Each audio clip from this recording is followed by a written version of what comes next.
So you know the ones when you're listening to a song that you really like and you're like, that's my tune.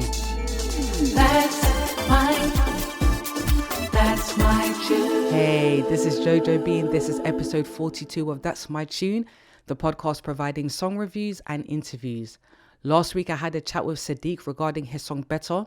Today I'll be interviewing another artist called Joel Young, talking about his song Friend, simply titled Friend. So enjoy this acoustic vibe and I'll return talking to the man himself about what inspired him to write the song and a lot more. I'll be back. So everybody, I'd like to introduce you to singer and songwriter Joel Young. Yay!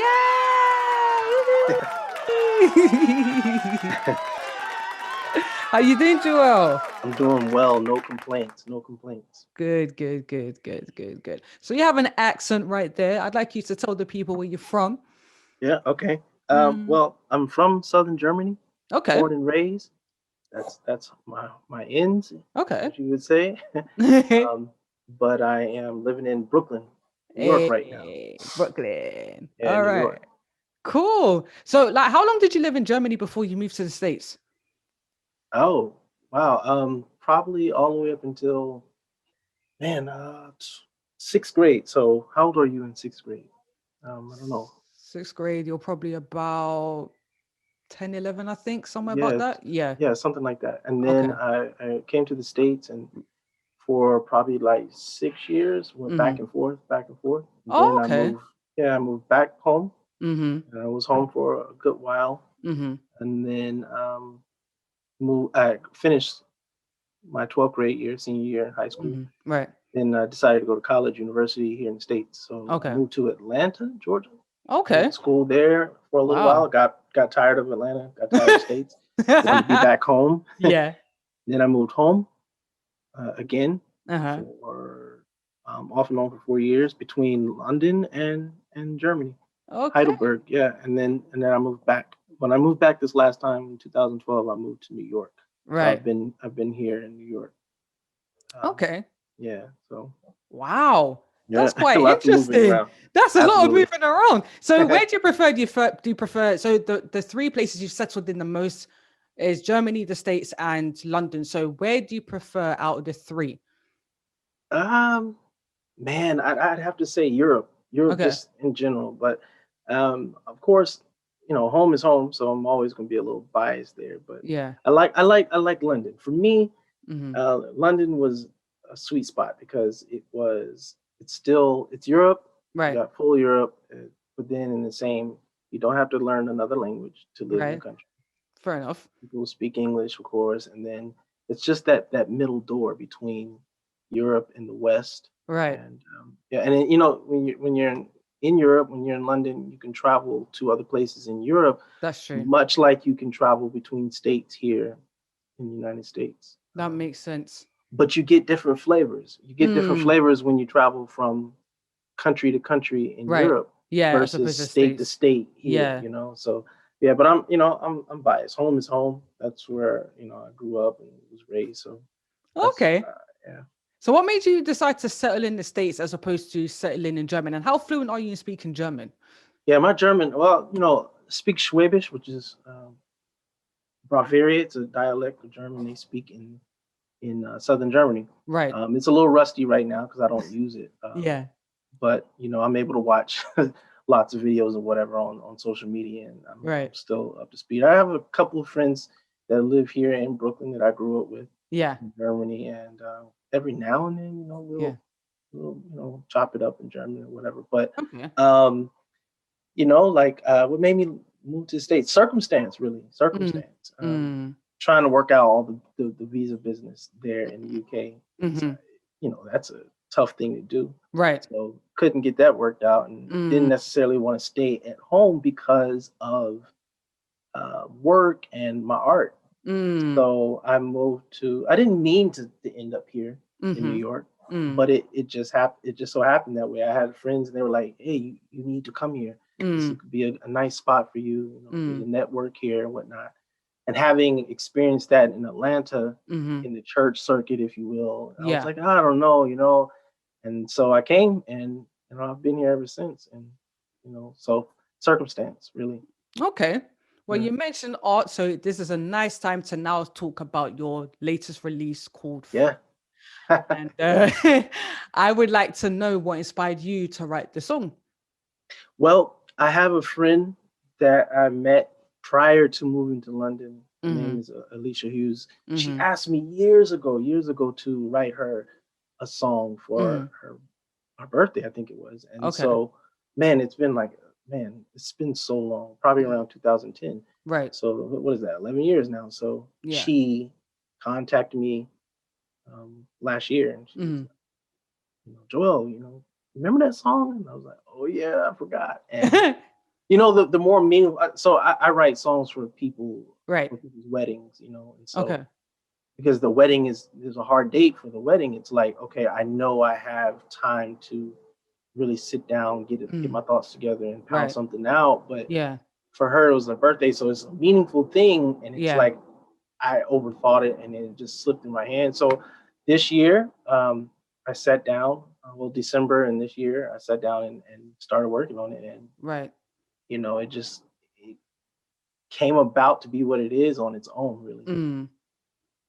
Yeah, Okay. Oh, nice. Writing songs for yeah. friends. Isn't that cute? Aw. That's lovely. So, Absolutely. um, you're not only are you singer-songwriter, you're also a musician as well, and you play a couple of instruments. I'd like you to share that with the people too. Right, right, right. So I grew up in a musical family. My father started playing guitar Uh-huh. probably when he was right around 8, 9 years old in church, Okay. and it was something that was supernatural to him. He grew Mm-hmm. up playing it, and then he went to school for Berkeley Mm-hmm. College of Music. Ooh, So Berkeley. yeah, yeah, and so he had me, and Yeah. then I'm around the house watching him play and whatnot, Yeah. and he never forced it on me. He Right. never forced music on me, but Mm. I was more so, I guess, a talented or gifted listener. Mm. And I think that's really where my strength lies Mm. now. It Right. wasn't until 1992 that I picked up my first instrument outside of just like tinkering on the keys here and Yeah. there. I started playing trumpet, and then Mm. middle school here, in the American school system, Yeah. middle school, all the way through high school, and then Uh-huh. over into college, Yeah. I played trumpet and all the brass family instruments, Mm. not trombone, but just Mm. in the horn family, and Right. so trumpet family, and so it wasn't until college and that I got the bug to write. I think I Mm. took a poem. I was trying to remember a poem, Mm-hmm. memorizing a poem, Mm-hmm. and of course, poems, meter, rhymes, and it Yeah. just kind of started to flow, and there was a melody, and I was like, wait a minute. And there were a lot of people around me who Yeah. were writing and into music and whatnot outside, and I had a voice. I Mm-hmm. couldn't really express any subject content while playing the horn because Right. can't. So Mm. I didn't have a piano. I would use the piano on campus in the Mm. chapel, Mm-hmm. and I would get thrown out every night at 11 o'clock by the security guards. Aw. And then one year, my father, he gifted me one of his guitars and Aw. started playing guitar. And that right there, that was really right around 2002. Mm. Yeah, and that's when the songwriting started. So play that. Yeah. I'm mechanical on Yeah. the piano. Right. I can play just enough to give the idea to a Yeah. real pianist Right. to pound it out. So Mm-hmm. yeah, and then I dabble with concert band and whatnot, Mm-hmm. saxophone, flute. Those are instruments I can pick up and manage well if I needed Mm. to. Yeah, but Mm. right now it's acoustic guitar Mm. for songwriting Okay. purposes. Yeah. Cool. Yeah, guitar is thankfully it's a very light instrument to carry and you can play it Yeah. anywhere. So it's a songwriter's dream to be able to play the guitar. Like that's because Yeah. a Yeah. piano, you can't carry that anywhere. Like, Right. Right. you know what I mean? But it's really Yeah. sweet that your father gifted you a guitar. But you know what? I've always loved to play the saxophone. I tried one time and I couldn't for the life of me. So I'll leave it. Like, I'm jealous that you can play the saxophone and I can't. Yeah. you know, a lot of people ask about starting an instrument, and Yeah. I'm always encouraging people to do so. You don't have to you can play an instrument and not necessarily want the goal to be, winning Grammys and all the making albums, but I think Yeah. it's just something great for humans to do just to keep Yeah. their mind Yeah. flowing. Mm-hmm. So instruments are like leather shoes, boots. Once you first get them, they're stiff, maybe a little uncomfortable, but once you wear them a while, you get at it. One day you'll put them on it, they'll fit. And the same with instruments. You stay at it for a while. Yeah. One day it just may click. Yeah. I like that analogy. So That's go really back, cool. go back to the saxophone. I need to buy one first. I don't know exactly the cheapest instrument. Right. But I love the saxophone because it's such a versatile instrument. Yeah. But it's like it's a sexy, sensual, sleek instrument all in one. Right. And why is it the saxophone is always, like those cheesy like scenes in like 80s and 90s films, like always that love affair, and it's like it's a sunset and they always have that saxophone melody. Yeah. Like, why do we see with that? Yeah, absolutely. I mean, it's probably like the only instrument that is like vertically shaped, so you just got that sensual look where you're grabbing and holding onto someone's body while you're playing. That's a fair point. It's totally different than the trombone, Yeah, trombone doesn't look sexy at all. Yeah, not at all. Well, what kind of saxophone do you play? Do you play the soprano, alto, or... Oh, trumpet. I play trumpet. You play trumpet? Yeah, standard. I started out on the B flat. Right. And I stayed on the trumpet, on the B flat standard trumpet. But then I played flugelhorn, cornet, right, a couple of different types of pocket trumpets. But now, I don't have a horn right now. I got rid of my horn a little while ago. I've been thinking about getting a new one, and I've been shopping around, and I'm just realizing like there's a variety of horns to get that give you different sounds, different types of metals, different articulations and cuts and all. So it's a vast world of instruments out there when it comes to the horns. But yeah, the standard B flat right now is what I started out on. So. I had no idea that there was something called the standard B flat trumpet. Trumpet's a trumpet. The tuning, right? The tuning, yeah. Tuning. You have some that are going to be built, right, so that they can play in higher registers or lower registers. Okay. Yeah, right. So, yeah. Oh, you taught me something new because I had no idea. Yeah, I haven't made any music where I'm playing, but I actually have started my album. And, so I think I'm definitely going to put a fanfare or two on that album. Be nice. Yeah, that would be nice. So, what is your album about? What's the overall subject matter of this? Oh, that's something that I was just thinking about this morning. Right. Should I plan it out and actually map out the keys of every song and all this to get color, or should I just go with what I'm feeling at the moment song-wise? I have so many songs I've been writing since 2002, and that's always the dilemma. Which song should I record next? And then even more so for an album, which collections of songs should I put together? And that really reduces down to, hey, what is my message? So I don't know. I don't know if I'm going to have a serious tone on the album, content-wise, or is it going to be all about love? Am I going to go completely Christian with it? Or I'm still thinking about it. But with all good things, all good things just come most times through flow and just kind of like letting go, letting it happen. So I think that's what I'm trying to do. Just let it happen. I started with one song, and I go to the next and the next and the next, step by step. So. Okay.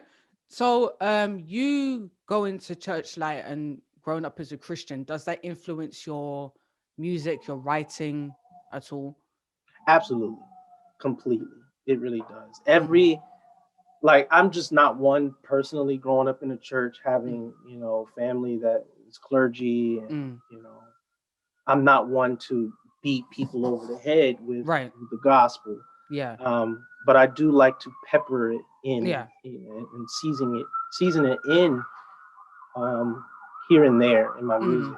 Right. Because it is a part of me. And I think everything that I do, I want the better parts of me, to be, shown, to be displayed and expressed. So Mm.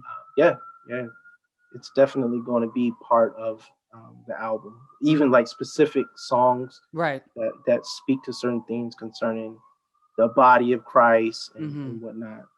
But then some other lighthearted matter, because I think that's what life is. Life is Yeah. a smorgasbord of everything. So Yeah.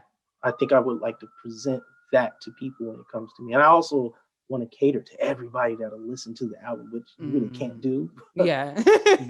But I'm gonna try my hardest, Yeah. I'm sure you'll find some kind of balanced approach. Right. Yeah. Because something like your song Friend, for example, that's a song Right. that anybody can listen to. It's quite a universal theme. So I think you'll be able to do that. Yeah, that was the first song. I've only released 5 in an instrumental, but and that Friend is the 6th. This is the first song that I really felt confident and comfortable that everybody is going to be able to find something in this song. Yeah. And I actually want to put more music out, content wise. That way, genre wise is a little different. If you just don't listen to blues, regardless to what the words are, you're not going to listen to it. Yeah, But, exactly. content means a lot. I listen to meaningful music, and I like to put that out as well, because I like the effect that it has. Yeah. Yeah. I hear that. Cool. So where can we find you on socials? Yes. So my Instagram is the only social media platform that I have that is public concerning my art, and that's going to be JLY, JLY, JLY, JLY. Those are my initials. So my initials 4 times in a row, no spaces. That's where you find me on the Instagram. Okay. So why did you do JLY 4 times? Like I just couldn't be bothered, honestly. I was just like, what am I going to come up with, Right. So I think I use my initials as a moniker. And so I was like, you know what? Here, this is what it's going to be. I'm get on with it, Makes sense. Yeah. Well, Jamal, it's been great speaking with you. Likewise. Thank you so much. I'm glad to be here. That's my tune. Yes, thank you so much. You're welcome. Well, you have a great rest of the day, yeah? Yeah, you too. All right, then. Bye. Right, bye-bye. Thank you so much for your time, Joelle. And that's a wrap with episode 42. If you'd like to know more information about the podcast, you can find it at linktree/TMT_podcast.